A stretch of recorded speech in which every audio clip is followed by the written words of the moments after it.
The Gospel according to Luke, chapter 1, verse 39 to 56. Mary visited Elizabeth. Soon afterwards, Mary got ready and hurried off to the town in the hill country of Judea. She went into the Zachariah's house and greeted Elizabeth. When Elizabeth heard Mary's greeting, the baby moved within her. Elizabeth was filled with Holy Spirit and said in a loud voice, "You are the most blessed of all women, and blessed is the child you will bear. Why should the great things happen to me?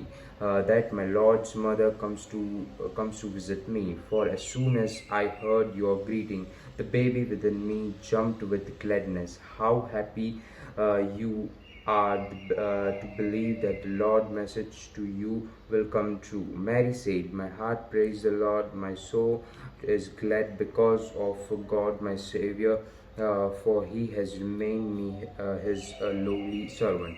For now on all people will call me happy, because of these great things the mighty God has done for me. His name is holy. For one generation to another, he shows mercy to those who honor him. He has straightened out his mighty arms and scattered his proud with all their plans. He has brought down mighty kings from their thrones and lift up the lowly. He has filled the hunger with good things and sent the rich away with the empty hands. He has kept the promises he has made to our ancestors and has come to help of his servants Israel. He has remembered the shown mercy to Abraham and to all the descendants forever." Mary stays about 3 months with Elizabeth and then went back home. The Gospel of the Lord. Praise to you, Lord Jesus Christ. ખ્રિસ્તમાં ભાઈ બહેનો, માતા મરિયમનું અને Elizabeth વચ્ચેનું મિલન, બે વ્યક્તિઓ મળે એના માટે એક તહેવાર. કેમ મરિયમ અને એલિઝાબેથ એના પહેલાં મળ્યા જ નહીં, પછી આ મિલન માટે કેમ આટલી બધી ઇમ્પોર્ટન્સ? મુખ્યત્વે મન ચિંતન કરીએ આજના શાસ્ત્રપાઠ દ્વારા. ખ્રિસ્તવાલા ભાઈ હતા બહેનો, જ્યારે મરિયમને સંદેશ મળ્યો દેવદૂત દ્વારા એલિઝાબેથને ગડપણમાં ગર્ભ રહ્યો છે, એ વચન ઉપર એમણે વિશ્વાસ રાખ્યો. વિશ્વાસ રાખી પોતાના ઘર છોડી 76 કિલોમીટર દૂર ચાલતા ગયા મદદરૂપ થવા માટે.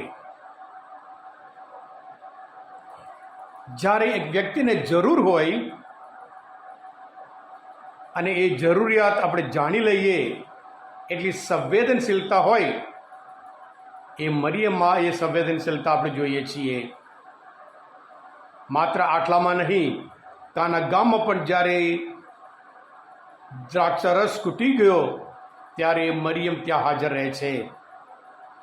ખ્રિસ્તવાલા ભાઈ હતા બહેનો, બાઇબલમાં તો ઘણા બધા લોકો મળે છે, પણ આ મિલન એલિઝાબેથ અને મરિયમ વચ્ચેનું મિલન એક ઐતિહાસિક મિલન છે.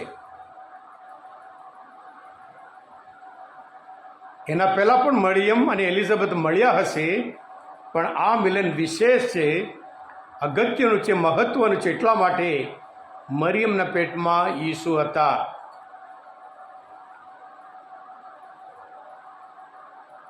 એ ગર્ભવતી સ્ત્રી બીજાને મદદરૂપ થવા જાય છે. 76 કિલોમીટર ત્યાં મુસાફરી કરી ત્યાં જાય છે. વડા ધર્મગુરુ ફ્રાન્સિસ કહે છે, જ્યાં જ્યાં મદદની જરૂર હોય, જ્યારે વ્યક્તિઓ બીજાને મદદરૂપ થતા નથી, મદદ કરવા તૈયાર નથી, એ ક્રિશ્ચિયન નથી. આર્ચ બિશપ ફુલટન શીન કહે છે, મરિયમ અને એલિઝાબેથનું મિલન એ જૂના કરાર અને નવા કરાર વચ્ચેનું એક મિલન કહેવાય છે. જૂના કરારના છેલ્લો પૈગંબર સ્નાનસ્કારક યોહાન અને નવો કરાર એ પ્રભુ ઈસુથી શરૂ થાય છે. જ્યારે મરિયમ ત્યાં પહોંચ્યા, વંદન કરે, અને ત્યારે એલિઝાબેથના જીવનમાં આનંદ, એલિઝાબેથના પેટમાંના જે બાળક છે એનામાં પણ આનંદ. મરિયમની હાજરી દ્વારા બીજાના જીવનમાં આનંદ લાવે છે. અને એલિઝાબેથ પવિત્ર આત્માથી સબર બનીને મોટે સાદે બોલી ઉઠે છે, સૌ સ્ત્રીઓમાં તું ધન્ય છે, ધન્ય છે કે મારા પ્રભુની માતા મને મળવા આવી. પવિત્ર આત્મા એને જણાવે છે.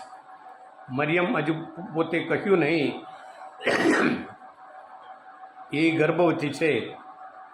આ ક્રિસ્માલ ભાઈ હતા બહેનો, આ ઐતિહાસિક મિલન વિશે મનન ચિંતન કરતાં આપણે પણ બીજા જ્યારે જરૂર હોય એને મદદરૂપ થઈએ, આપણું સ્થાન છોડી ત્યાગ કરીએ, જેથી કરી બીજાના જીવનમાં આપણે આનંદ લાવી શકીએ.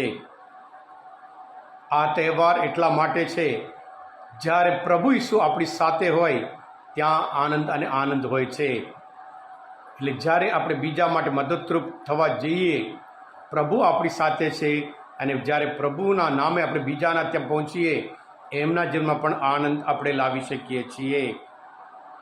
આ બે વિશ્વાસીઓ મરિયમ અને એલિઝાબેથ, એમના મિલન માટે એટલું બધું આનંદ, એટલું બધું ઇમ્પોર્ટન્સ હોય, એટલું મહત્ત્વનું હોય. એ ઐતિહાસિક મિલન છે. એટલે આપણે પણ ક્રિશ્ચિયન તરીકે બીજાની જ્યારે જરૂર હોય ત્યારે મદદરૂપ થઈએ, બીજા તરફ હંમેશા સેન્સિટિવિટી રહીએ, સંવેદનશીલ રહીએ, અને આપણા કાર્ય દ્વારા આપણે પણ પ્રભુના સંતાનો તરીકે પુરવાર આપીએ. Thank you. God bless you all. પ્રભુ ઈસુ, હું તમારામાં વિશ્વાસ રાખું છું.